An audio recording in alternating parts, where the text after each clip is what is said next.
प्रधानमंत्री नरेंद्र मोदी ने गुजरात के एकता नगर में तमाम राज्यों के पर्यावरण मंत्रियों के राष्ट्रीय सम्मेलन को संबोधित किया। वीडियो कॉन्फ्रेंसिंग के जरिए पीएम मोदी ने इस कार्यक्रम में हिस्सा लिया। इस दौरान पीएम मोदी ने कहा कि आज भारत नई सोच के साथ आगे बढ़ रहा है। अब देश का फोकस ग्रीन ग्रोथ पर है, ग्रीन जॉब्स पर है। साथ ही उन्होंने कहा कि राजनीतिक समर्थन प्राप्त शहरी नक्सलियों व विकास विरोधी तत्वों ने गुजरात में नर्मदा नदी पर सरदार सरोवर बांध के निर्माण को कई वर्ष तक रोके रखा और दावा करते रहे कि यह पर्यावरण को नुकसान पहुंचाएगा। इस विलंब के कारण भारी धनराशि का नुकसान हुआ। अब जब बांध बनकर तैयार है तो आप देख सकते हैं कि उनके दावे कितने खोखले थे।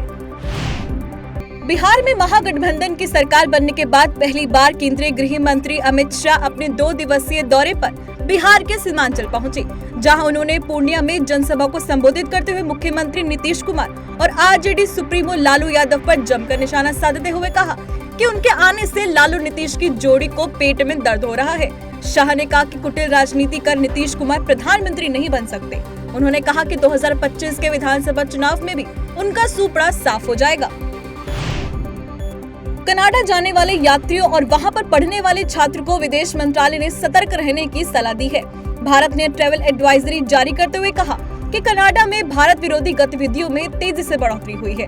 साथ ही सरकार ने हेट क्राइम के मामलों और भारत विरोधी गतिविधियों पर कनाडा सरकार से जांच करने और उचित कार्रवाई करने की अपील की है। विदेश मंत्रालय ने कहा कि इन अपराधों के लिए जिम्मेदार लोगों को अभी तक कनाडा में कोई सजा नहीं दी गई है। केरल उच्च न्यायालय ने केरल में 1 दिवसीय राज्यव्यापी बंद का आह्वान करने के लिए पॉपुलर फ्रंट ऑफ इंडिया यानी पीएफआई के नेताओं के खिलाफ स्वतः संज्ञान लिया है। केरल हाईकोर्ट के आदेश के अनुसार कोई भी राज्य में बिना अनुमति के बंद का आह्वान नहीं कर सकता है। साथ ही कोर्ट ने कहा कि पुलिस को यह सुनिश्चित करना चाहिए कि सरकार और हड़ताल के आह्वानों का समर्थन नहीं करने वाले नागरिकों की निजी संपत्ति और सार्वजनिक संपत्ति को भी किसी तरह की क्षति न हो पाए। तमिलनाडु के कोयम्बटूर जिले में भारतीय जनता पार्टी के ऑफिस पर हमला हुआ है। बता दें कि बीजेपी ऑफिस में अज्ञात व्यक्तियों द्वारा ज्वलनशील पदार्थ से भरी बोतल फेंकने का मामला सामने आया है। वहीं घटना के बाद बीजेपी कार्यकर्ताओं ने जमकर प्रदर्शन किया। साथ ही स्थिति को नियंत्रित करने के लिए पुलिस मौके पर पहुंची और प्रारंभिक जांच की जा रही है।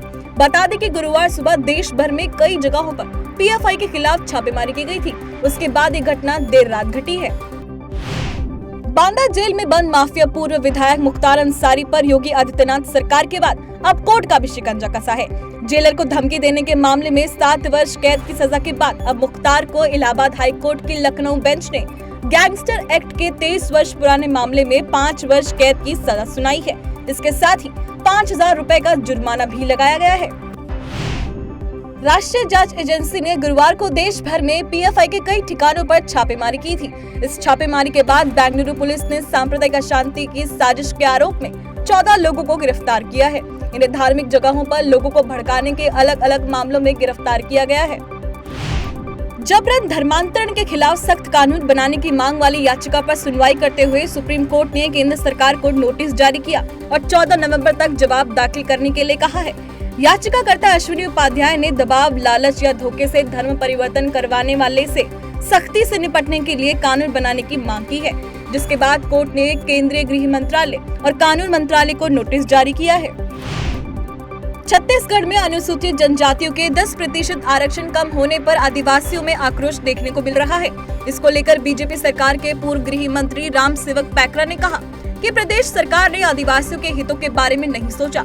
इसकी वजह से हाईकोर्ट ने आदिवासियों को मिलने वाले 32% आरक्षण में से 10% आरक्षण घटा दिया है। उन्होंने कहा कि प्रदेश सरकार चाहती अच्छा वकील रखकर बेहतर तरीके से इसकी सुनवाई कर सकती थी, लेकिन सरकार के आदिवासी हितैषी नहीं होने की वजह से ऐसी स्थिति बन गई है। भारतीय विदेश मंत्री एस जयशंकर ने जर्मनी की विदेश मंत्री अन्नलेना बेयरबाख से मुलाकात की है। दोनों नेताओं ने संयुक्त राष्ट्र महासभा के 77वें सत्र से अलग मुलाकात की। विदेश मंत्री एस जयशंकर ने ट्वीट किया, जर्मनी की विदेश मंत्री अन्नलेना बेयरबाख से मुलाकात करके अच्छा लगा। हमारे बीच यूक्रेन और संयुक्त राष्ट्र रिफॉर्म को लेकर बातचीत हुई। पश्चिम बंगाल में मालदा बीजेपी महिला मोर्चा के उपाध्यक्ष पर जानलेवा हमला हुआ है। महिला के पति ने दावा किया कि यह हमला टीएमसी समर्थित अपराधियों ने किया है। बता दें कि हाल ही में 13 सितंबर को बीजेपी ने टीएमसी के खिलाफ न बनना रैली की थी। इस रैली में भी जमकर बवाल हुआ था और बीजेपी कार्यकर्ताओं पर हमले किए गए थे, जिसमें कई कार्यकर्ता घायल हुए थे। कांग्रेस पर तंज कसते हुए मध्य प्रदेश के गृह मंत्री नरोत्तम मिश्रा ने कहा कि विचित्र दुविधाओं में फंसी कांग्रेस 4 साल से अध्यक्ष नहीं चुन पाई। कार्यकारी अध्यक्ष काम चला रहे हैं, जिसके नाम का प्रस्ताव पास है वह अध्यक्ष बनना नहीं चाहते, और जो अध्यक्ष बनना चाहते हैं उसे बनाने के लिए तैयार नहीं है। उन्होंने कहा कि कांग्रेस डूबता जहाज है, इसका डूबना तय है।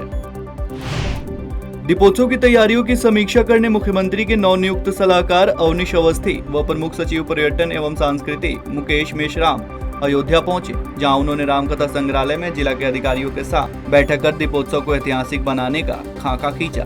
साथ ही दीपोत्सव में भीड़ नियंत्रण को लेकर बेहतर प्लान का निर्देश दिया। बता दें कि इसके अलावा देश के कई राज्यों की लोक संस्कृति की झलक भी दीपोत्सव में दिखेगी। पंजाब को दहलाने के फिराक में शामिल 3 संदिग्ध अपराधियों को तरनतारन पुलिस ने धर दबोचा है। एसएसपी रणजीत सिंह ढिल्लों ने खुफिया सूचना के आधार पर इन 3 आतंकियों को काबू करके भारी मात्रा में विस्फोटक सामग्री, हथियार और आपत्तिजनक दस्तावेज बरामद किए हैं। जम्मू कश्मीर में आज महाराजा हरि सिंह की जयंती मनाई जा रही है। राज्य से अनुच्छेद 370 के हटने के बाद अब जाकर महाराजा हरि सिंह की जयंती पर अवकाश घोषित किया गया है, जिसे डिगड़ों के साथ अन्य संगठन में खुशी की लहर है। वहीं उपराज्यपाल मनोज सिन्हा ने प्रदेशवासियों को महाराजा हरि सिंह की जयंती पर शुभकामनाएं देते हुए कहा कि महाराजा हरि सिंह का देश और वंचितों के कल्याण के लिए असाधारण योगदान लोगों को प्रेरित करता रहेगा। भारतीय रिजर्व बैंक यानी आरबीआई देश में महंगाई पर लगाम लगाने के लिए एक और बड़ा कदम उठाने जा रहा है। विशेषज्ञ के अनुसार वैश्विक परिस्थितियों से बचाव के लिए रिजर्व बैंक ब्याज दरों को 35 बेसिस पॉइंट के लगभग बढ़ाएगा। सूत्रों के अनुसार केंद्रीय बैंक की 30 सितंबर को होने वाली बैठक में यह फैसला लिया जाएगा। बाजार में मनी सप्लाई कम होने से वस्तु मांग पर नियंत्रण स्थापित हो जाएगा। देश में वातावरण और तकनीकी परिवर्तनों के अनुकूल वित्तीय योजनाओं में बदलाव के लिए भारतीय बैंक संघ IBA बड़ा कदम उठाने जा रहा है। इस कार्य के लिए IBA द्वारा एक कमेटी का गठन किया जाएगा, जो केंद्रीय बैंक को अपनी सुझाव रिपोर्ट पेश करेगी। इस कमेटी में state bank of India, bank of Baroda, Canara bank, union bank of India समेत दर्जनों बैंकों में प्रतिनिधि शामिल होंगे। भारतीय क्रिकेट नियंत्रण बोर्ड BCCI के मुखिया सौरभ गांगुली ने IPL प्रशंसकों को बड़ी खुशखबरी दी है। गांगुली ने सभी राज्य खेल संघों को पत्र लिखकर सूचित किया है कि अब IPL की सभी प्रतियोगिताएं घरेलू मैदानों में होंगी। उन्होंने पत्र में लिखकर कहा कि हम बेटियों के लिए गर्ल्स अंडर 15 प्रतियोगिता का भी आयोजन करेंगे। केंद्र सरकार नया संचार बिल लाने जा रही है। संचार मंत्री अश्विनी वैष्णव ने कहा कि देश के संचार उपयोगकर्ता की सुरक्षा प्रमुख है और स्पेक्ट्रम का आवंटन कानूनी बोली लगाकर किया जाएगा। नए बिल का प्रमुख उद्देश्य संचार उद्योग को तकनीकी तौर पर मजबूती और उपभोक्ता को संरक्षण प्रदान करना होगा।